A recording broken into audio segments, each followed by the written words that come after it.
നമസ്കാരം, ഭവാനി കിച്ചണിലേക്ക് എല്ലാവർക്കും സ്വാഗതം. ഇന്ന് ഞാനൊരു ഫ്രൈ റെസിപ്പിയുമാണ് വന്നിട്ടുള്ളത്. നെത്തോലി കരുവാട് കൊണ്ടുള്ള ഫ്രൈ. ചോറിനൊപ്പം കഴിക്കാൻ പറ്റിയ ഒരു നല്ല സൈഡ് ഡിഷാണിത്. ഇത് നമുക്ക് വളരെ പെട്ടെന്ന് വളരെ കുറഞ്ഞ ഇൻഗ്രീഡിയൻസ് കൊണ്ട് തയ്യാറാക്കാൻ പറ്റും. ആ രീതിയാണ് ഞാനിന്ന് കാണിക്കുന്നത്. അതിലേക്ക് വേണ്ടി ഞാനിവിടെ ഒരു 250 ഗ്രാമോളം നെത്തോലി കരുവാട് എടുത്തിട്ടുണ്ട്.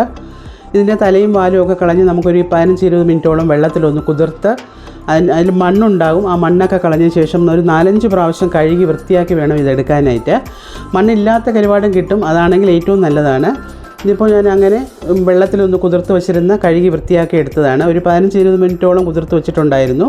എന്നിട്ട് നല്ലവണ്ണം 4-5 പ്രാവശ്യമായിട്ടൊന്ന് കഴുകി വൃത്തിയാക്കി എടുത്തതാണ്. എന്നാൽ മാത്രമേ ആ മണ്ണൊക്കെ പോയി കിട്ടത്തുള്ളൂ.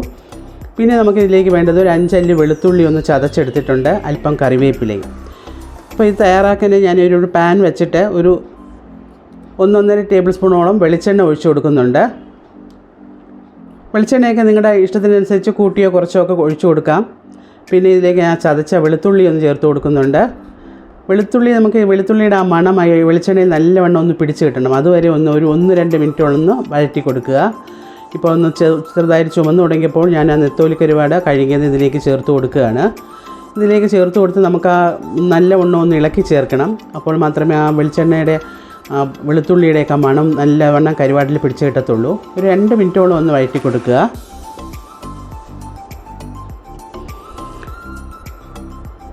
ഇനി നമുക്കിതിലേക്ക് ആ കറിവേപ്പിലയും കൂടെ ചേർത്ത് കൊടുക്കാം. അപ്പോൾ ആ കറിവേപ്പിലയുടെ മണവും കൂടെ അതിൽ നല്ലവണ്ണം ഒന്ന് പിടിച്ച് കിട്ടും.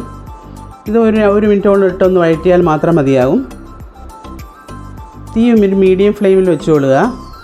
ഇനി നമുക്കിതിലേക്ക് മസാലകൾ ചേർത്ത് കൊടുക്കാം. ഞാനൊരു 1/2 ടീസ്പൂൺ മഞ്ഞൾപ്പൊടി, ഒരു 2 ടേബിൾ സ്പൂൺ മുളക് പൊടി ചേർക്കുന്നുണ്ട്. എനിക്കൊരു എരിവൽപ്പം ഇഷ്ടമുള്ളത് കൊണ്ടാണ് ഞാൻ 2 ടേബിൾ സ്പൂൺ ചേർത്ത് കൊടുക്കുന്നത്. നിങ്ങൾക്ക് അത്രയും വേണ്ടാന്നുണ്ടെങ്കിൽ കുറച്ച് ചേർക്കാവുന്നതാണ്. പക്ഷേ ഇത് നല്ല എരിവുള്ള ഒരു ഫ്രൈ ആയിട്ടാണ് തയ്യാറാക്കുന്നത്. അതുകൊണ്ട് ഒരു 2 ടേബിൾ സ്പൂൺ വേണ്ടി വരും ഇതിന്. മുളക് പൊടിയും മഞ്ഞൾപ്പൊടിയും പിന്നെ ഒരു അല്പം ഉപ്പ് കൂടെ ചേർത്ത് കൊടുക്കുന്നുണ്ട്. ചില കരുവാടിന് ഉപ്പ് കാണും. അപ്പോൾ നിങ്ങളങ്ങനെ ഉള്ളതാണെങ്കിൽ നോക്കിയിട്ട് വേണം ഉപ്പ് ചേർത്ത് കൊടുക്കാനായിട്ട്. ഞാനിപ്പോൾ ഇത് ഉപ്പില്ലാത്ത കരുവാടാണ്, അതുകൊണ്ട് അല്പം ഉപ്പ് ചേർത്ത് കൊടുത്ത് എല്ലാം കൂടെ നല്ലവണ്ണം ഒന്ന് മിക്സ് ചെയ്യുന്നുണ്ട്. നമുക്ക് ആ മുളക് പൊടിയും മഞ്ഞൾപ്പൊടിയും ഉപ്പൊക്കെ നല്ലവണ്ണം കരുവാടിൻ്റെ എല്ലാ ഭാഗത്തും പുരണ്ട് കിട്ടുന്ന രീതിക്ക് നല്ലവണ്ണം ഒന്ന് മിക്സ് ചെയ്യുക. എന്നിട്ട് നമുക്കിതൊന്ന് നിരത്തി വെച്ചതിന് ശേഷം ഒരല്പം വെള്ളം തളിച്ച് കൊടുക്കാം. ഇത് കരുവാടല്ലേ, ഒന്ന് വെന്ത് കിട്ടണം. അപ്പോൾ ആ ഒന്ന് അടുക്കി പിടിക്കാതെ ഇരിക്കണം. അതിലേക്ക് വേണ്ടി ഒരു 2-3 ടേബിൾ സ്പൂണോളം വെള്ളം നമ്മളൊന്ന് തളിച്ച് കൊടുക്കുക. എന്നിട്ട് തീ ഏറ്റവും ലോ ഫ്ലെയിമിൽ വെച്ചിട്ട് വേണം നമുക്കിത് ഫ്രൈ ചെയ്തെടുക്കാനായിട്ട്. ഇടയ്ക്കിടയ്ക്ക് ഒന്ന് ഇളക്കി കൊടുക്കണം. വെള്ളം പോരാ എന്നുണ്ടെങ്കിൽ അല്പം കൂടെ ഒന്ന് തളിച്ച് കൊടുക്കാവുന്നതാണ്.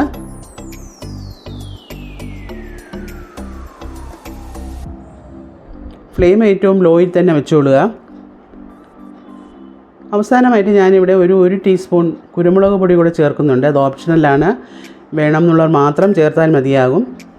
എനിക്ക് എരിവൽപ്പം ഇഷ്ടമുള്ളത് കൊണ്ട് ഞാൻ 1 ടീസ്പൂൺ പെപ്പർ പൗഡർ കൂടെ ചേർത്ത് കൊടുക്കുകയാണ്. 1/2 സ്പൂൺ ചേർത്താലും മതിയാകും. ഇതെല്ലാം കൂടെ ചേർത്ത് മിക്സ് ചെയ്ത് നമ്മുടെ കരുവാട് ഇവിടെ നല്ലവണ്ണം റെഡിയായി കിട്ടിയിട്ടുണ്ട്. നെത്തോലി കരുവാട് സൂപ്പറായിട്ട് വന്നിട്ടുണ്ട്. പിന്നെ വെളുത്തുള്ളിയുടെ മണവും കറിവേപ്പിലയുടെ മണവും ഒക്കെ ആയിട്ട് നല്ലൊരു ഫ്രൈ ആണിത്. വളരെ പെട്ടെന്ന് തന്നെ നമുക്ക് തയ്യാറാക്കി എടുക്കാനും പറ്റുന്നുണ്ട്.